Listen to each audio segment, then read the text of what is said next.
السلام علیکم. څنګه د کرکټ مینوالو سره د چیمپئن ټرافي چې کوم فینل دی نو د نیوزیلینډ او د انډیا فینل راغو.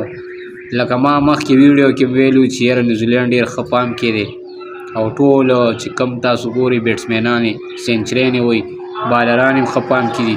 نو ما ویل کیدای شي انشاءالله دې ځل به لکه فینل ته نیوزیلینډ وځي. خپله تجربه مې ویله او انډیا زماړو لکه مطلب خیال کې نو مېل کېدي سیمی فینل ته وځي انډیا، خو انډیا فینل ته مو وته. اوس د انډیا او د نیوزیلینډ فینل دی د چیمپئن ټرافي یو غټه ټاکره ده، خو الله دې وکړي چې دغه چیمپئن ټرافي نیوزیلینډ وګټي او انډیا دغه فینل بیلي.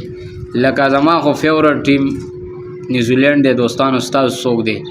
انډیا هغه ټیم دی چې دا ټول عمر د مسلمان خپې وي، هغه د پاکستان دی او که د افغانستان خپې وي. نو تاسو ته ښه پته ډېر د افغانستان د کرکټ مینوال وایي چې یاره زموږ ملګري دي. نو هندو د نبي علیه صلات وسلام حدیث دی چې هندو غیر مذهب یې ستا ملګری کېدی نه شي.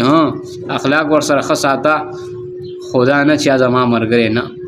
هندو د مسلمان دوست نه شي کېدی. خو زمونږ فیورټ ټیم اوس په چیمپئن ټرافي او د غټه ټاکره کې چې کم فینل دی د انډیا او د نیوزیلینډ، نو زمونږ پکې د فیورټ ټیم دی نیوزیلینډ. تاسو څوک سپورټ کوئ دوستانو؟ د اتوار په ورځ په 9 تاریخ به دغه فینل غټه ټاکرئ.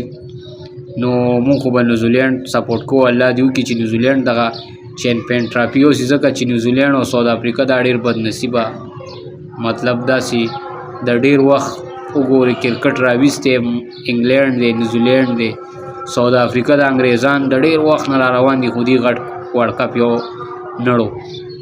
خیر نیوزیلینډ خو یو چیمپئن ټرافي ګټلې ده. زما خیال دی په 2011 کې و، په 100 کې وه، 7 کې وه.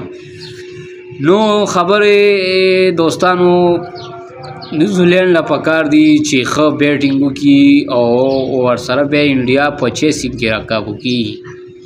نو ساوث افریقا او چې کوم نیوزیلینډ دی دا ډېر بدنصیبه ټیمان دي.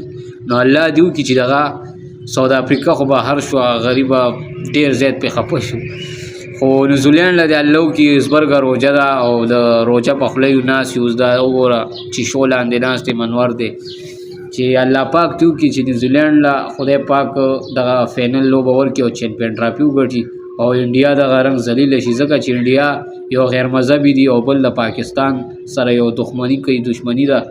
نو زمونږ هم نه دي خوښوي چې مونږ نه یو خوښ، زمونږ هم انډیا نه ده خوښه او نه مطلب فالو کوو. اوس ډېر د افغانستان د کرکټ مینوال وایي چې یار انډیا تکړه ده، نو مونږ یې په دې وجه کوو. نیوزیلینډ خو لږ وګوره، نیوزیلینډ غوندې بیټینګ په دې چیمپئن ټرافي کې چا سره و. نو چې کوم د افغانستان د کرکټ مینوال انډیا سره ودرېږي هغه ټول د پاکستان په منځ کې نفرت جوړوي. تاسو اول د دې نه وګورئ چې که خیل هم کړي په جونیئر ورلډ کپ کې چې کوم د افغانستان چې کوم هغه کلاړي دی هغه آوټ شوی نو، او د انډیا څومره پاور دی هغه یې آوټ کړو. د هغه څه نامه ورانو څه نامه هېره شوه. صدیق الله اتل سره به یې چوپنینګ کولو. هغه جونیئر کې چې آوټ شوی نو انډیا والا ورلوډ ګوره مسلمان چرم دغه نشي کېدی د هندو دوست. نو د افغانستان د کرکټ مینوالو ته وایم چې کم خلک انډیا خوښوي او فالو کوي هغه خلک مه ګورئ، مې فالو کوئ، ځکه چې زمونږ او ستاسو په منځ کې نفرت جوړوي. مونږ پاکستان او افغانستان بنګلادیش شو، کوم مسلمان ملکونه دي، سعودي عرب شو، دا ټول زمونږ یو موټی خلک یو، مونږ مسلمانان یو. هندوان زمونږ دوستان نشي کېدی. باقي چې کوم خلک وایي زمونږ انډیا دوست او مونږ کرکټ ګورو سپورټس خوښو، نو سپورټس خو ته خوښې، خو دلته خو نیوزیلینډ هم وګوره ماشاءالله هغې کې څه کمې دی. په چیمپئن ټرافي کې چاته کونه نه ده خوځولې. صحیح ده بل ورځ انډیا ته لوبه وګټله، خو انشاءالله ګوره په چیمپئن ټرافي کې به نیوزیلینډ که خیري دغه لوبه ګټي که خیري. د خدای په امان.